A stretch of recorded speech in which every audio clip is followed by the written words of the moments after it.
Even today, 10 years later, it's hard for Marine Master Gunnery Sergeant Terrain Kelly to talk about some things that happened during those 6 weeks in Fallujah. We had the people shooting at us from, up the rooftops, from the houses, from the sewers, or wherever they could take a shot at us from. The fighting was intense. Almost 100 Americans died. 600 others were injured. Kelly was one of 6,000 Marines from Camp Pendleton in Fallujah. Their mission, root out insurgents, house by house, block by block.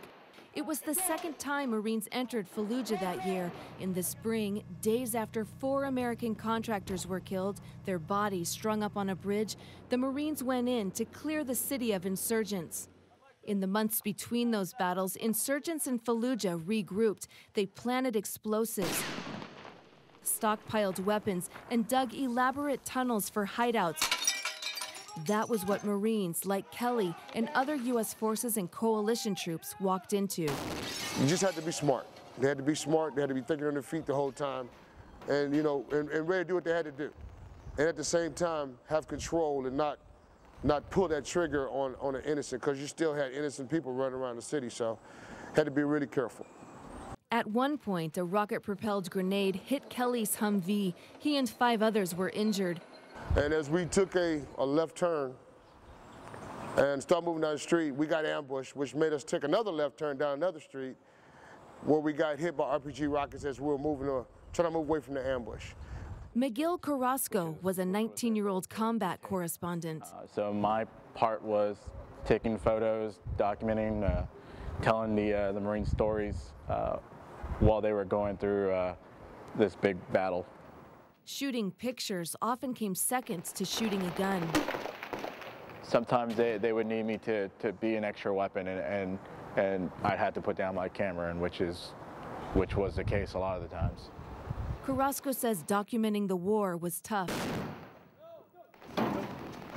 The Marines eventually took control of Fallujah and secured the region through 2010. Iraqi wounded 55, insurgents killed just over 2,000. Major General Lawrence Nicholson commands the 1st Marine Division now. He says the fight for Fallujah is just as notable as famous World War II battles in Iwo Jima and Guadalcanal.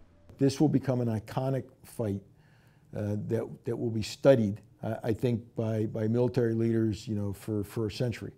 And I think there were so many positive aspects of how this fight occurred that I think need to be remembered.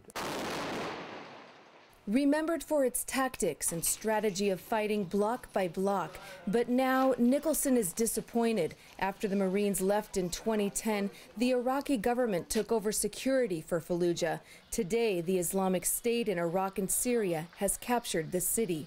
And I think our tagline for this has always been, we did our job, we did it well, and we'll just leave it at that. Major General Nicholson says commemorating the 10-year anniversary of the battle is an important way to honor those who served and those who died.